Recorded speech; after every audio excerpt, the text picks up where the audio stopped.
Hey everyone, Cowbunger here. I wanted to go over my top 10 craziest platform fighting game moments of 2022. What does that mean? Well, basically, I'm just going over my top 10, I wouldn't say favorite things that I've covered throughout the entire year here on my channel, but these are definitely like the biggest things that have happened in the world of platform fighting games. So I just wanted to go over every single thing, just kind of do like a year-end review of the platform fighting game genre because it's really been probably the biggest year for the genre of all time for many, many different reasons. One thing I've got to say, first of all, I got to give an honorable mention to Framemakers right now, who literally just announced a couple minutes ago that early access is going to be coming out for the game on January 18th, which basically means that anybody can now purchase the game and play it for $20 on January 18th. That is crazy, and that's some pretty big news. I don't think it's top 10 worthy, but it's kind of crazy, and I'm glad everybody's going to finally be able to play the game. Don't worry though, there still is definitely some Framemakers stuff to come in this list. One thing I also have to say is that I haven't had time to prepare a script, so I may end up rambling a lot. I will be editing my audio, so hopefully I'll cut out parts where I'm just like saying nonsense. But yeah, if it seems a little weird, a little unprofessional, then that's why. Anyway, let's get into the list now. The top 10 craziest platform fighting game moments of 2022.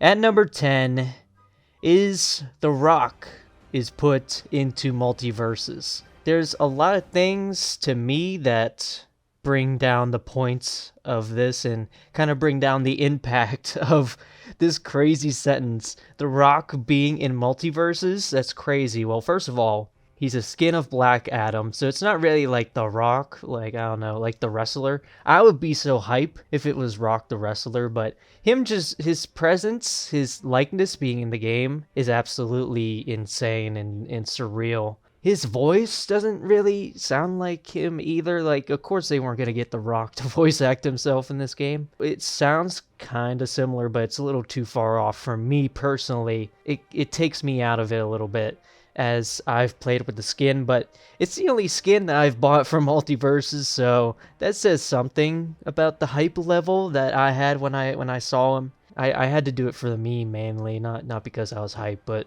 whatever. Yeah, The Rock is in MultiVersus. It's surreal that he gets to fight the likes of Shaggy and Rick and Morty and Finn and Jake and all this crazy stuff. MultiVersus is a wild game. So at number 9, we have voice acting and items appear out of nowhere in Nickelodeon All-Star Brawl. I would say that for a very long time, ever since Nickelodeon All-Star Brawl was released, the biggest thing that people asked for was voice acting, because it's very weird that, you know, you have all these iconic Nickelodeon characters who are known for their quips and just being funny in general, and then they're not making any noise whatsoever while they're hitting each other. But the voice acting, really, oh my god, it made a world of difference. I bet if I look back on footage of the game where just like nobody was talking, it would feel like foreign at this point.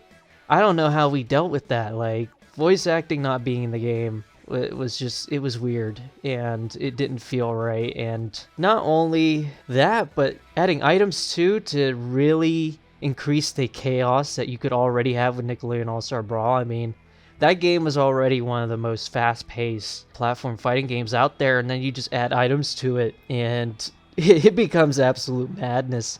And it really added a lot to the game. I still stand by that, you know, the game is extremely fun just doing like 4-player items on. Yeah, I love it for that. Voice acting really changed the game for Nickelodeon All-Star Brawl. Okay, at number 8, we have Vegeta being revealed as a playable character for Super Smash Bros. Crusade on April Fools.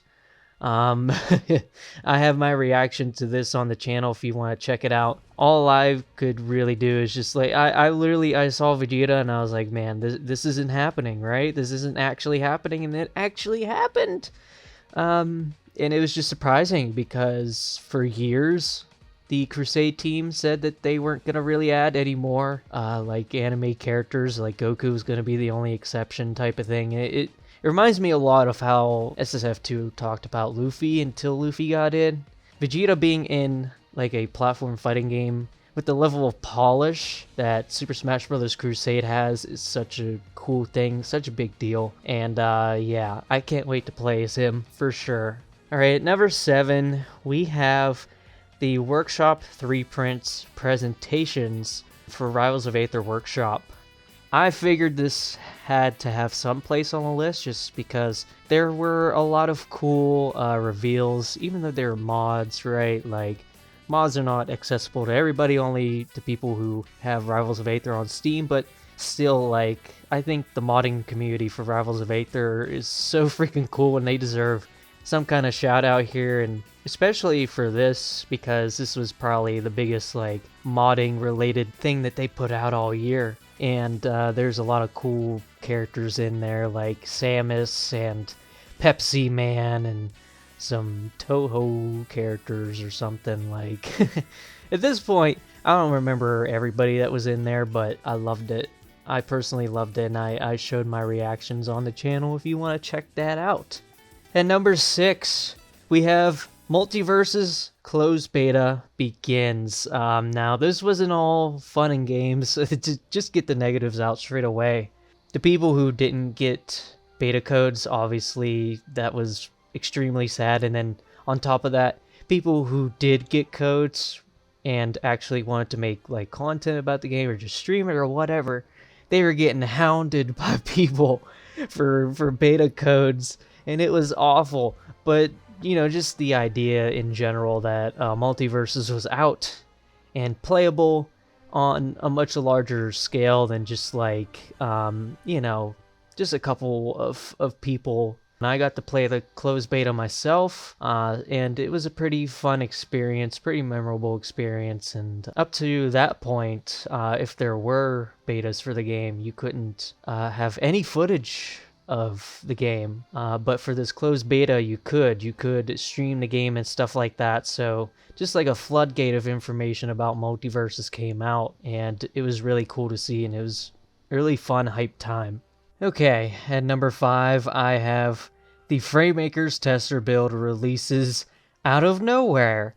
Let me just say that things releasing out of nowhere really impacts their placement on the list here.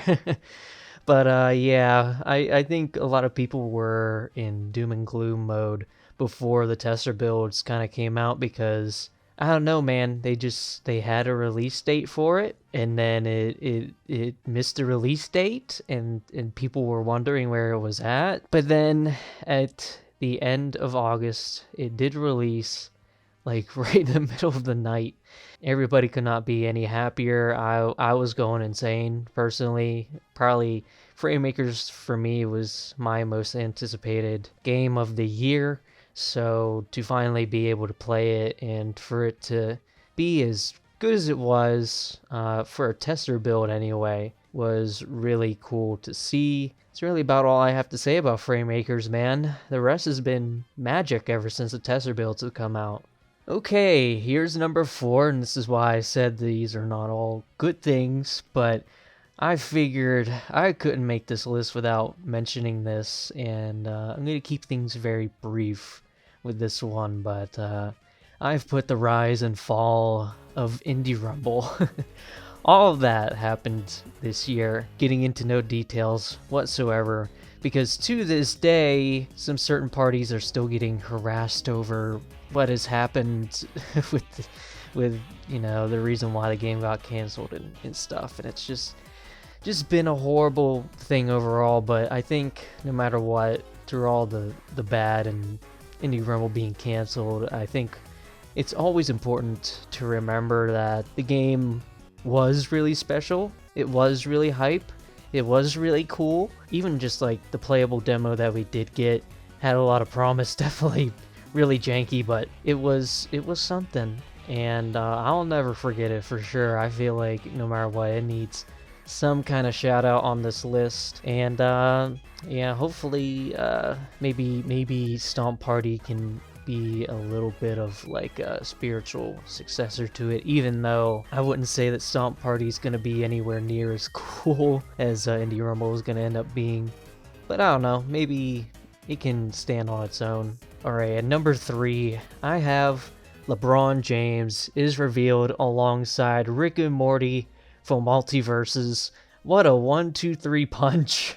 Rick and Morty were pretty expected to be in Multiverses. There wasn't really any surprise there, and honestly, LeBron James was kinda expected too, but just seeing LeBron James like gameplay and seeing him playable in a platform fighting game and having again him fight the likes of Shaggy, Tom, and Jerry. It's nuts. It's nuts. What reality are we living in where LeBron James is actually playable in a platform fighting game and he's actually really fun? What is this? I just gotta mention too, the biggest thing about LeBron James being in Multiverses, and this is like my favorite video game related sentence of all time, was when he was like kind of broken or something. I forget exactly what type of glitch or bug or whatever ended up getting him removed from the game, but my favorite thing in the entire world is Tony's tweet saying that LeBron James has been disabled. Oh, jeez. It's literally the most amazing thing ever, and there's just been so many, like, surreal LeBron James sentences. Ever since he's come out, it's been unreal, and that's just one example of it, but yeah, definitely just seeing him in game was, like, a highlight of my year, personally, because, my god, it's LeBron James. This is stuff that I couldn't even dream of, you know? People, like, basically joked about the idea of, I don't know, someone like a LeBron James being in Smash. Well, now we kind of have that, and yeah, it's so stupid and silly, but I love it. Alright, at number 2, I have, and let me just remind you all, this is my list, so I'm allowed to do this, but my number 2 is that I became a director for a platform fighting game this year.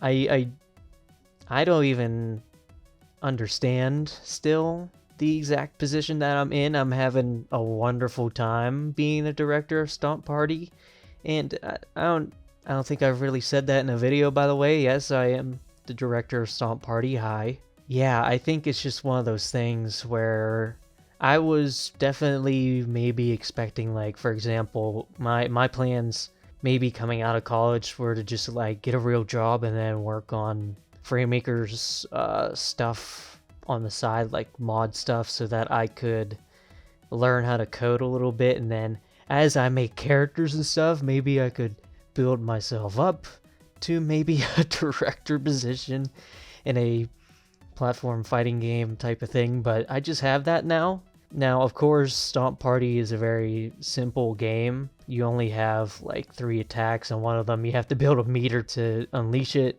It's not exactly what I would have had in mind for my first like game dev project, but I'm really taking it seriously, and I'm taking it as an opportunity to do really cool things with what I've been given. And yeah, I hope you guys look forward to it. Hopefully we'll have lots of Stomp Party news coming into the next year.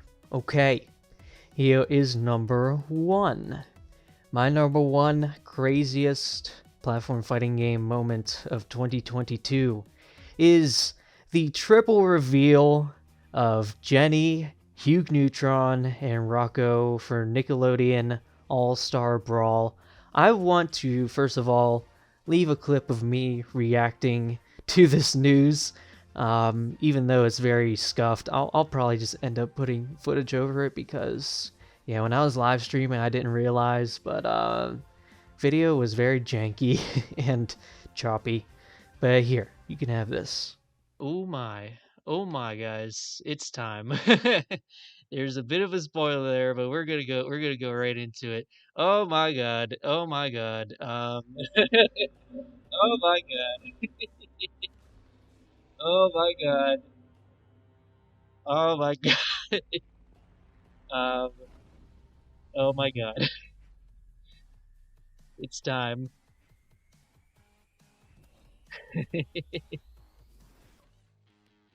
It's time, baby.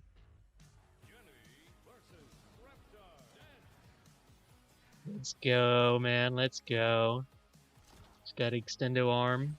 Oh, homing missile. Oh my god. I I uh I can't believe the other two names I saw. I literally can't believe it. I can't believe I no, I can't believe this. That's insane. Rocco is one of the missing ones too. That's insane. That's insane. You cannot. Jenny's available now. You've got to be. They actually did it. It's real. They said screw it to Jimmy.